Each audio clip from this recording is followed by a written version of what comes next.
یہ بہت معصوم پرندہ ہے اور متبرک بھی۔ طوفان نوح تھمنے کے بعد نوح علیہ السلام کی کشتی کوہ جودی پر ٹھہر گئی تھی۔ پیغمبر نے یہ اندازہ لگانے کے لیے کہ پانی اتر گیا ہے یا نہیں، کشتی میں موجود ایک کوے کو حکم دیا کہ زمین پر جائے اور معلوم کرے۔ کوہ جانا نہیں چاہتا تھا لیکن اس نے ظاہر نہیں کیا۔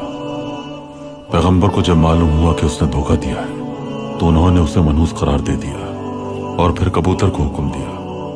جب وہ پہلی بار واپس آیا تو اس کے پنجے گیلے تھے، دوسری بار کیچڑ زدہ اور اس کے بعد گرد آلود۔ پیغمبر سمجھ گئے کہ پانی اتر گیا ہے۔ پھر انہوں نے زیتون کی شاخ سے ایک کڑا بنایا اور اسے کبوتر کے گلے میں ڈال دیا۔